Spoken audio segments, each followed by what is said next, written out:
Отново наближава 24 май. Той идва с блясъка на своята тържественост, преднесъл възрожденския си дух през годините. Денят на светлия празник на Кирил и Методий. Жието дело съпътства цялата история на България. Денят, в който бием венци и кичем ликовете на светите братя.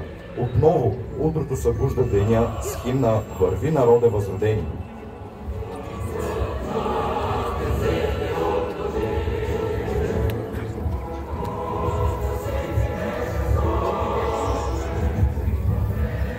Върви, народе възродени, към светла бъднина върви, с книжовността та сила нова, ти чест и слава поднови.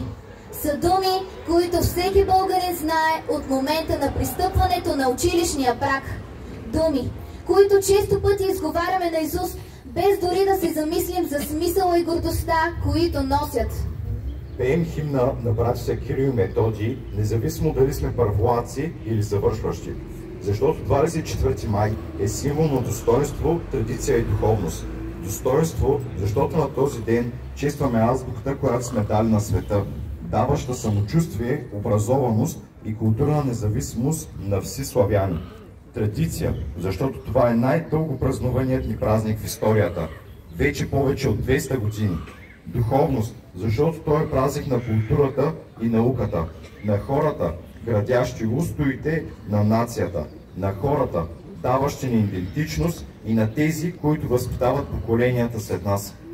И до днес ние единствени света празнуваме деня на буквите, на просветата на духа и на гордостта на поета, написал, че ние сме дали нещо на света, на всички славяни книги да четат.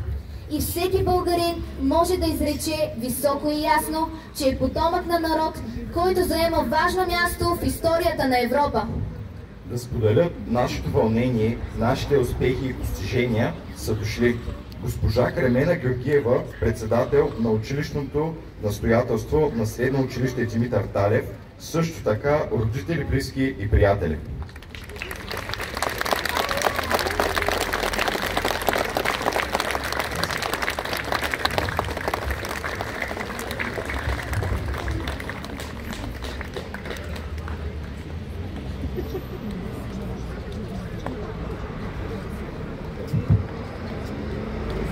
За предаване и приемане на знамето на училището.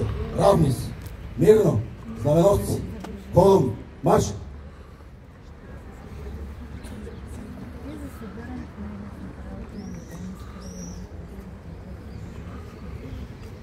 Предавам знамето чисто и неопетнено.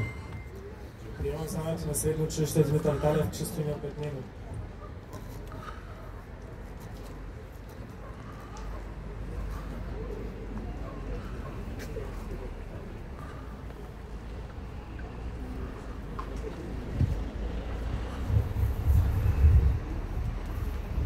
Училището е храм на знанието. Знанието ни вдъхва самочувствие за откриване на нови, непознати светове и кураж да бъдем победители. Знанието е и ключ, който дава светлина и сила по пътя на образованието и прогреса на човечеството. Ключът, който ще отвори вратите на успеха и щастието за всеки от нас.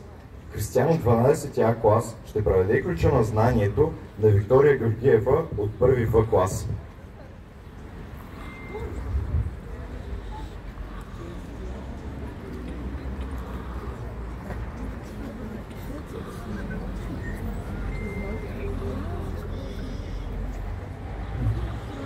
Предавам ключа на знанието.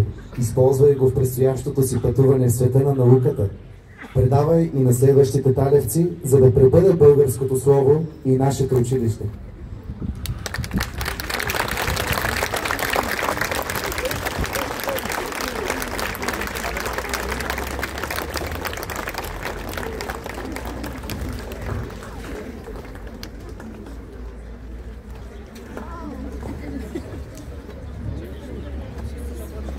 Неусетно се изнизват дните и на тази учебна година. Изживяхме много радости и тревоги, успехи и трудности. Извоювахме много награди и отличия, а тези, които са положили най-много усилия и са постигнали най-високи резултати на олимпиади, конференции, състезания, конкурси. Сега ще получат своите заслужени грамоти и награди. За пореден път талевските ученици, подкрепени от своите учители и родители, защитиха достойно името Талевец и утвърдиха престижа на нашето училище в града и страната. Доктор Весела Панчева, директор на иновативно средно училище Димитър Талев, ще връчи награди на най-изявените преподаватели и ученици за 2024-2025 учебна година.